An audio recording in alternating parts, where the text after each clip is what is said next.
Greetings, ladies and gentlemen. I am the Crypto Crow. It is 11:16 Sunday evening. You're watching this on Monday. It's the end of the weekend, and I thought I would I've been reading some interesting stuff. I thought I would share it and just kind of go over this stuff. In the description of this video, you're going to find a link to an old video I did back, I don't even remember how long ago it's been, but it was entitled Bitcoin, Is Bitcoin the One World Currency? And there's some new interesting information that's come out of late regarding the CIA and their involvement in crypto AG, or otherwise their ownership of it. And so I'm going to touch on this. I'm going to do some reading. I'm going to go over some information. As of right now, Bitcoin's still falling, and we've already wicked down to like 97.35, and it's continuing to fall. Now it's Sunday, and so my guess, we just got a red. This is Market Cipher, by the way, and I'm probably gonna have Crypto Face on here. He sends me a lot of messages. There are a lot of people out there like. I guess, I don't know. A lot of people promoting like fake copies. I'm not sure exactly what's going on. But anyway, I like Market Cipher. Still, I am going to bring him back on here at some point. Maybe this week. We'll see. He thinks I'm ignoring him, but I've just been so busy. I'm sure you're probably watching this, dude, and I'm not ignoring you. We'll work it out. But I want to have him go over things again to kind of explain to everybody what all this does and all of that fun stuff. But right now I'm looking at a 4-hour chart. You see we wigged down to 97.31. And I've got a line of support here. And I'm not sure if this will hold or not. But my guess, just based off of this wick and just based off of what's going on, and support and everything else, I'm going to assume by the end of this evening, as Asia wakes up, we might touch on this 9,700 thereabouts and then start to go back up. That's my guess. Don't trade on that. But I also want to make sure that everybody knows too, like, I do a lot of reading, I do a lot of research, I read a lot of books, I watch a lot of videos.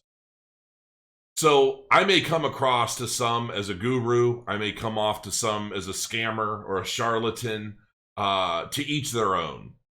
But the reality is that it doesn't, I want to make sure that it's very clear that it doesn't matter what I talk about on my channel. It doesn't matter what my opinion is, whether I'm extremely bullish on a particular project or I absolutely hate a particular project. It never means I'm right either way. And so as somebody who, I'm sure like you, who watches a lot of cryptocurrency focused videos, trying to learn where to invest and what to do with your money, how are you going to get that 100x return and so forth and so on, don't ever do anything a YouTuber says. Use what us YouTubers present to you as a guide, leading you in the right direction to further your own research and studies on a particular project, vertical, whatever it is. Okay. I just see so many people. I've seen it on other channels. I see it on Twitter. I see a lot of, not just to me, but just in general, people who, I bought this because you said you liked it and it went down, right? Like people that are so completely oblivious to market cycles and how this has all worked, what's coming, what to expect. And they're still upset, that they bought something that a YouTuber liked. None of us are financial advisors. And so just never forget that. We're not licensed financial advisors. None of us are. And all we're doing is sharing our opinions. And the fact of the matter is that a lot of you guys are looking to YouTubers to educate you on projects and what we like and all that because you don't have the time or maybe even the interest or whatever it is to do the research on your own. But that's extremely dangerous in a brand new cryptocurrency asset. So, I just want to make sure that everybody understands, like, look, as we move into the bull market, and we continue to move forward over the next couple years, and prices rise and projects rise and fall, and there's volatility and everything's chaotic. just because, you know, I may like something entirely different than another YouTuber and so forth and so on. So just be cautious and invest because it's something that you believe is going to do well for reasons that you value, not us. We're just here to guide you in the right direction and share our opinions based off of the work we've done. That's it. All right. So, you know, looking at Bitcoin, you know, there are a lot of much better technical analysis out there than I. But personally, I think we may bounce off of this 9,700 mark if we in fact touch it before the end of the night. And Asia wakes up and they start trading, and I expect to see us higher by the time I wake up tomorrow morning. But I could be wrong, but we'll see. You'll probably know whether my prediction is accurate by the time you watch this video, because you're going to watch this and you're going to say, well, this is what Crow's saying, what's the price? And I'm either going to be right or wrong, so we'll see what happens. I don't know many YouTubers that do that. You know, a lot of guys, they go through and they say, well, the bullish scenario is we could go up to here, and then the bearish scenario is we can go down to here, and so they're always right, but it's all a bunch of bullshit. So I really think that we're going to bounce off of this and move up, but we'll see. If I'm wrong, I'm wrong. Before I dive into stuff, I want to let everybody know this is my wife's Instagram.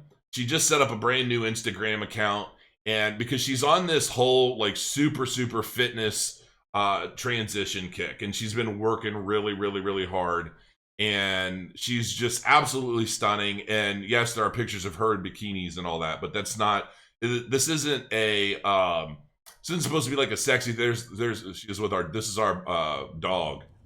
He's still a puppy, believe it or not. Bernie.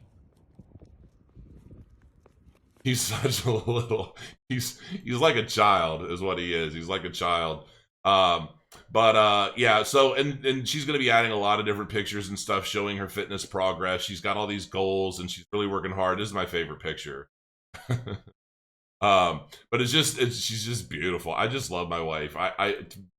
We decided to celebrate Valentine's Day today, and I made her her favorite, actually I took a picture of it. I made her favorite dish from Carrabba's from scratch. It was actually really good, I gotta be honest. It was pretty damn good. I did a good job. But it was chicken brine. I made chicken brine, made everything from scratch, got all the ingredients, the whole nine, and learned how to make this stuff from a recipe, and it turned out really well. I don't even like sun-dried tomatoes or anything, but this stuff was sick. It was so good, and it was whatever was left over. It was great on a Ritz cracker. Another quick personal note before we go on is I was losing quite a bit of weight. I lost like 9 pounds kind of quickly. Basically just switching to this like one big meal a day type thing. I'd have like a coffee in the morning and then a yogurt and then a big dinner. I would get completely stuffed, and then I might have a yogurt at night instead of eating, you know, snacking until like 2:30 in the morning. And I was really dropping pounds. But what was also happening is I was starting to feel kind of like a fog, and I could feel my heart beating through my whole body, and it really started freaking me out. I'm not gonna lie, I was really freaked out. And she thinks it had something that it was my blood sugar, and that my blood sugar was getting weird. That I could be potentially like pre-diabetic or something like that. So I'm gonna go get blood work done to find out. Because lately I've been watching a lot of videos by, like, I watched a lot of Joe Rogan interviews and things, and I know some of you guys that came just for the crypto stuff, you're like, what the hell is this dude talking about? Get on with it. But for those of you that follow me and have for like 2 years, you guys like kind of talk about this because I get a lot of requests for it. So here it is. I don't even remember what the hell I was saying, but in a nutshell, it just seemed like it wasn't healthy. Something wasn't right, and I need to go get blood work and have a nutritionist basically break down a proper diet for me. Because I do want to lose weight. I do want to get back into jiu-jitsu. I want to be, getting on the Peloton. I want to be doing a lot of the stuff, but, I want to get off the blood pressure pills. And, I was at like 304 like a few weeks ago, and then most recently I was 293. And a lot of people, like last night we all went out, a lot of people were like, wow, you're losing a lot of weight in your face and everything, and you're really looking good. And I'm like, I only lost like maybe 10 pounds total. which was pretty quick, really. And that's the thing. It's really easy for me to lose weight if I just get off my lazy ass and I eat right and I do something. So instead of just constantly staring at this stuff. So anyway, here we go. Some news. Binance set to launch NEO and USDT futures with up to 50x leverage. Now, to me, this is actually a pretty good sign for NEO in the future. I hold NEO. I like NEO. I also like Ontology. And I'll be diving deeper into a lot of these projects in the future. Yeah, I mean, there's going to be NEO futures, so that'll be really interesting. Binance basically giving it a big thumbs up. Like, they're expecting a lot of volatility and a lot of activity around NEO. So that we'll see. We'll see what comes of that. XRP just snapped a 2-year bear trend. Here's why 2 crypto analysts are flipping bullish. About time. About time. The more I learn about XRP and the more I learn about Ripple and all of the different banking systems that they're putting into place, man, if these guys really start picking up some banking customers that utilize this technology that they've built, things could go high quickly. I would really like to start seeing them establish some really good banking partnerships. Crypto technicians are plotting the path forward for XRP. Josh Olszewicz, I have no idea if I just butchered that or not. An analyst at Brave New Coin says the third largest cryptocurrency just broke out of a 680-day bear trend after climbing above 29 cents. In addition, he says XRP is now above its 200-day exponential moving average, a metric that tracks average price data and gives more weight to the most recent time frames. And he's kind of showing his chart here. Let's take a peek. Cool. Oh, it broke that trend line to the upside. Inflation, and it's starting to pick up. Bingo. Well, that looks good. I really want to see XRP come back and do well. Now, for those of you that remember my video quite a while back about is Bitcoin the one world currency. Here's the thing, and this is another quick update about my channel and something that I'm going to try and do. Well, two things real quick. Number one, I have like an insane idea that I want to try and do with my channel. And I'm talking to a developer. Actually, I've pitched the idea to 2 developers, and I want to see if they can pull it off.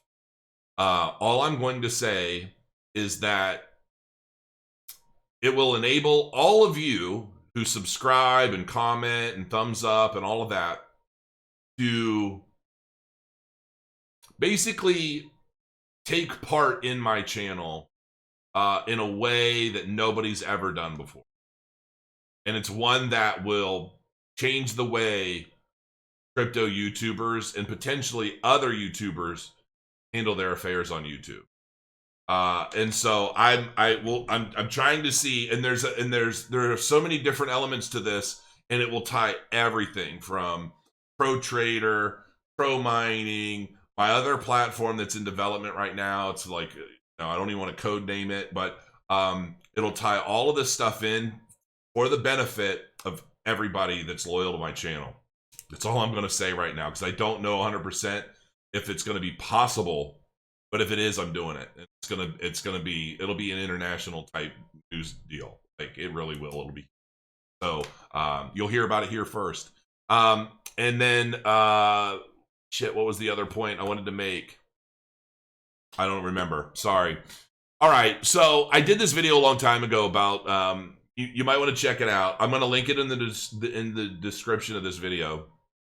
But this is new information that's come out recently. The CIA secretly owned Crypto AG. Did they secretly create Bitcoin? It was the intelligence coup of the century. That's the assessment of the CIA in a classified report obtained earlier this month by an investigation of the Washington Post. The Post made stunning revelations in a report headlined, "How the CIA Used Crypto AG Encryption Devices to Spy on Countries for Decades." Crypto AG was a Swiss encryption company. It made millions of dollars since World War II selling encryption devices. The governments of over 120 countries bought crypto devices well into the 21st century. Operation Thesaurus. But the Washington Post made the stunning revelation in early February of 2020 that the information security company was secretly owned by the CIA. And the Central Intelligence Agency had built back doors into the encryption methods so it could easily decode messages and spy on foreign governments, most sensitive communications. Governments the world over trusted Crypto AG to encrypt communications for military, diplomats, and spies. Among Crypto AG's clientele were Iran, military dictatorships in Latin America, India, Pakistan, and the Vatican. Hello. Got to get a water lined up before I started this.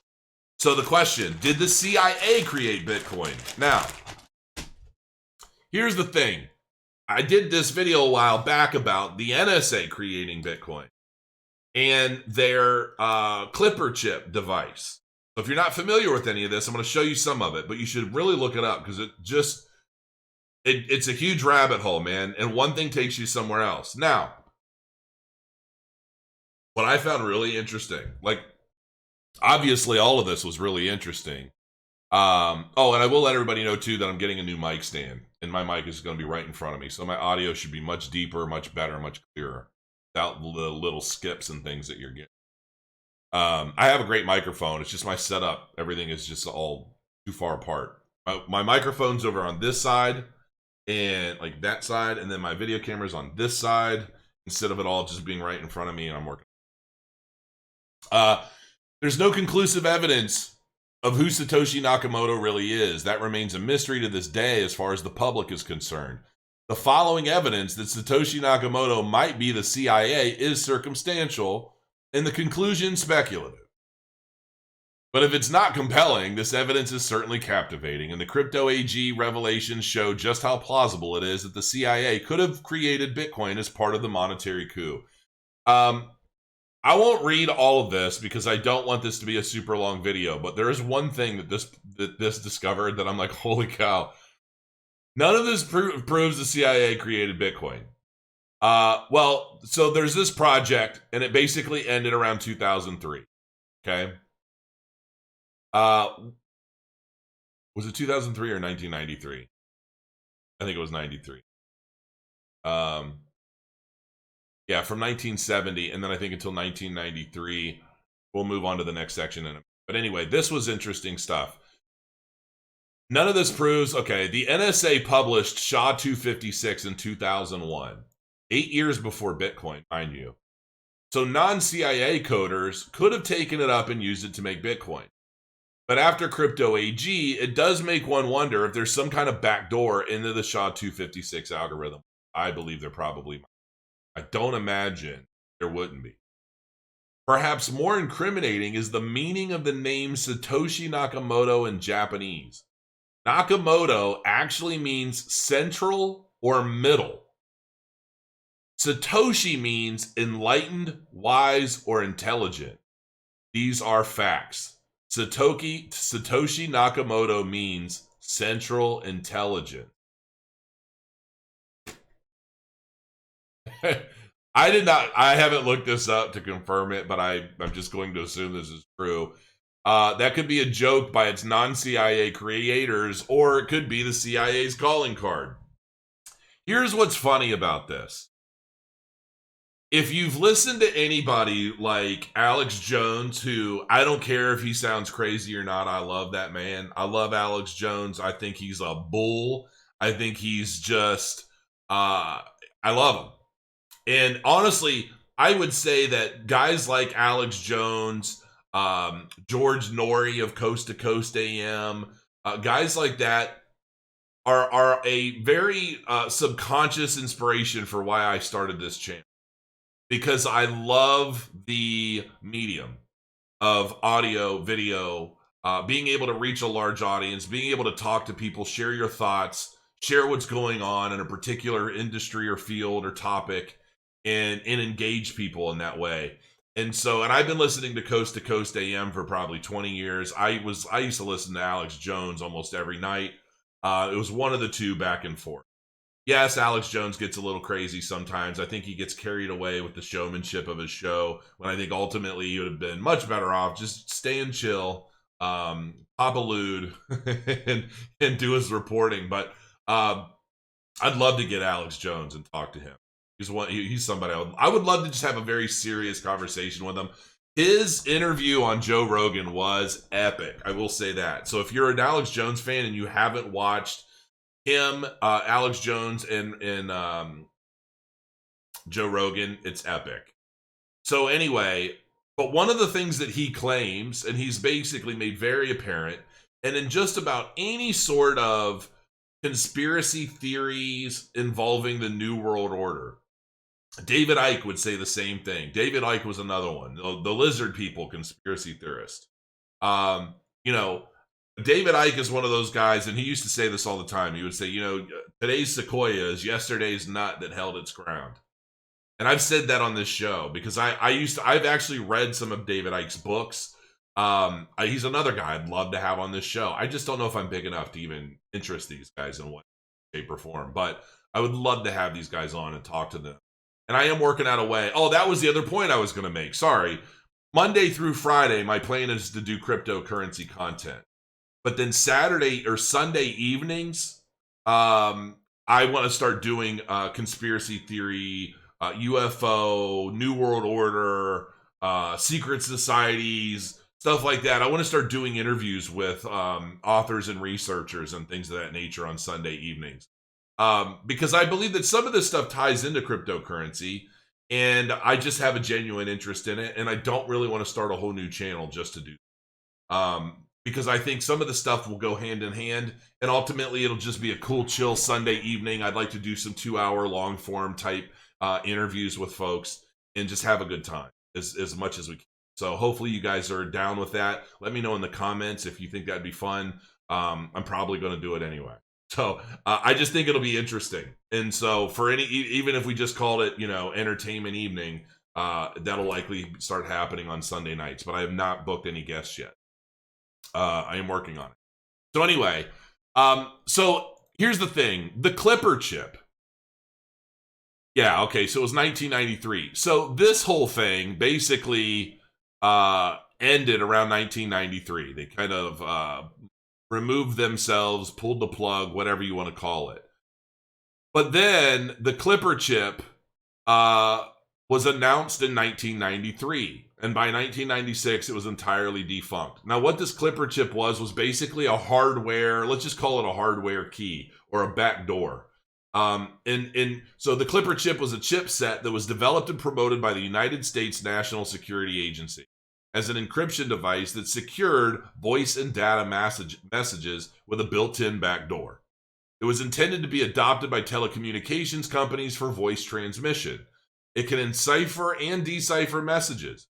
It was part of a Clinton administration program to allow federal, state, and local law enforcement officials the ability to decode intercepted voice and data transmissions. Each Clipper chip had a unique serial number and a secret unit key programmed into the chip when manufactured. This way, each device was meant to be different from the next. Now, there's a lot of history associated with this as well. You're more than welcome to go dive in. However, one of the things that I thought was pretty interesting is this. Bull Run. Bull Run is the name of the decryption program. Oh, well, my point before was that in all of these conspiracy theories associated with New World Order and all that stuff, they basically, a lot of these theorists describe a lot of these New World Order developmental efforts as being hidden in plain sight. Like, that's the big calling card of, like, the Illuminati and all of these groups. They basically hide everything that they're doing in plain sight. So, like, such as the name Satoshi Nakamoto, if that in fact translates loosely even as Central Intelligence, I mean, it's funny. And the other thing that I also understand is, groups like NSA, the CIA and a lot of these groups, they actually recruit from different secret societies because these are people that are generally pretty good at keeping secrets. And so some of these different people are pulled from those groups, and and of course, colleges and things like that. But Bull Run is a clandestine, ultimately meaning secret, highly classified program to crack encryption of online communications and data, which is run by the United States NSA.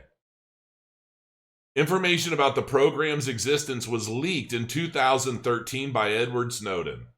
Although Snowden's documents do not contain technical information on exact crypto analytic capabilities, because Snowden did not have clearance access to such information. They do contain a 2010 GCHQ presentation, which claims the vast amounts of encrypted internet data which have up until now been discarded and exploitable. So what I'm seeing in a lot of this stuff is ultimately a pattern. More and more, the NSA, the CIA, these different alphabet letter groups are being revealed to be a little bit more involved in ciphertech, cryptology, things of that nature. And when you're talking about group like echelon, you know what I mean? Like, they can listen to everything going on anywhere in the world, apparently.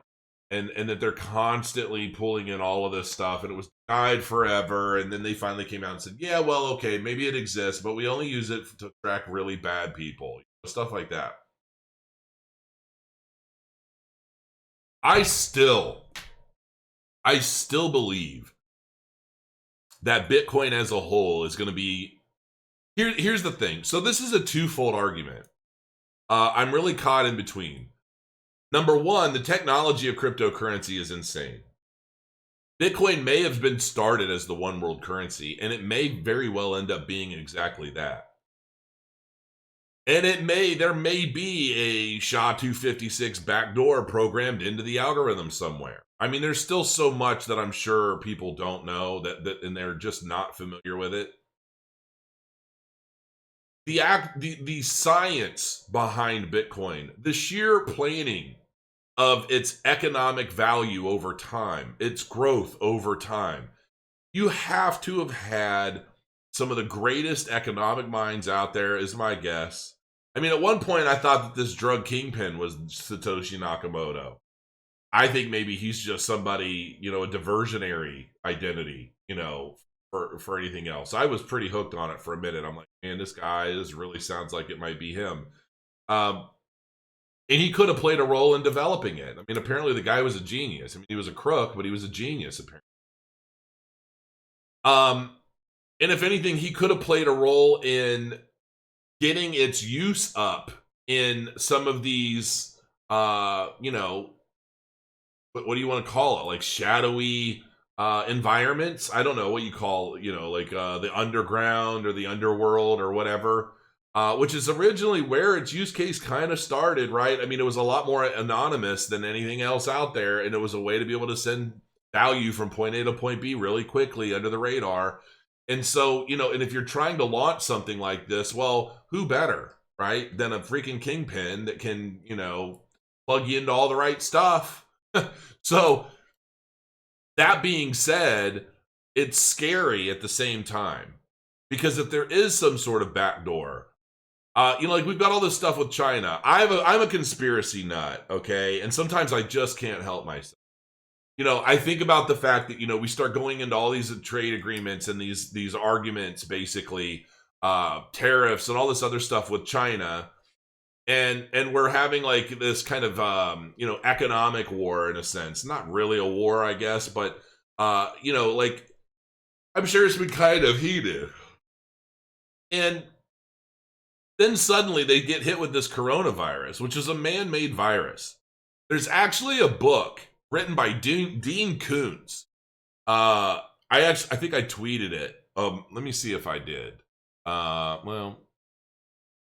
me see if I can find this, because Dean Koons actually wrote a book about the coronavirus ultimately, and see if I can find this.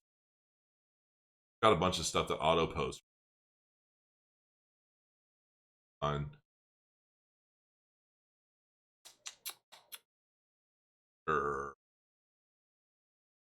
Invest Diva. Yeah, I don't know. I can't find it. Yeah, my wife's book is on sale as well. Art of Desires by Felicity Lane, pen name. You can get that on Amazon. It's like free on Amazon Kindle. It's not a cash grab. Go check it out if you're into. I can't find it, but basically there's Dean Koontz wrote a book about basically the coronavirus, and the idea behind it was that there was like a Chinese insider or like a double agent, and the idea was that they were going to release this virus as part of kind of like an economical way of shutting China down. And I wasn't even aware of the book the first time I kind of thought this, and I don't know. I really think ultimately it's when you're talking about viruses and you're talking about, trying to take down an economy or knock them down a peg, so to speak. And then all of a sudden, once the coronavirus is released, I say released because it was man-made, and I think somebody intentionally got this thing out there. And then all of a sudden, like, everybody in the United States caught a cold. Like, everybody. I got everybody in my house, everybody we knew, everybody you talk to, yeah, they have the same cold. And I even said on this channel, I'm like, what if this coronavirus is a man-made virus that was released as some part of, super secret, majestic level, whatever. And then, a bunch of people were just issued these colds that basically builds up in some sort of an immunity to the coronavirus. Now, I don't want to fly over to China and test that theory, but it's just something that popped in my head. And then I started thinking, what if there was one central group? Think about it. If there is such a thing as this new world order, which we all know is real to some degree, right? I mean, George Bush announced it. George Bush Sr. announced it at one point. What better way to gain control of a global economy than to have the keys that unlocks the potential or the ability to lock down like one currency that's utilized internationally all over the globe, and then be able to tap into any of the data that's being stored in the blocks, and being able to just do basically whatever you want. And then, how would you get something like that adopted? You would start in the underground, because, what government would utilize the underground for the gain of the government? I mean, it's not like the CIA had anything to do with drug trade, right? I mean, that would just be ludicrous. My point is that governments will do whatever governments think they have to do to achieve a certain goal.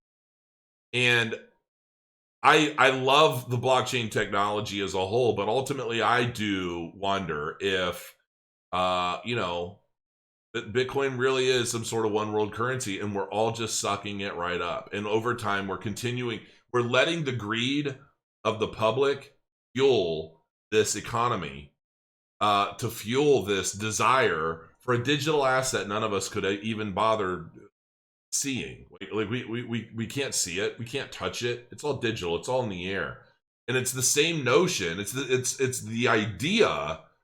Back in the day when you talk about like Mark of the Beast and all this crazy stuff, it's the idea that everybody will have to have this mark to buy or sell and this or that. And if you don't have the mark because of, you were bad and the government thinks you're a bad person, well, you're just going to be turned off. That sort of idea. Well, it could be something like that with Bitcoin. There could be something like that in the algorithm. There could be something like that built into this system. We just don't know that it exists yet because it hasn't been widely adopted enough. So then the question is, well, what about altcoins? There are so many new blockchains capable of doing so much more than Bitcoin ever will. What about those coins? Obviously, those are just a side effect. It's like you've got a steak dinner and you might put some green beans on there and you might have some mashed taters. It's not necessarily the end all be all.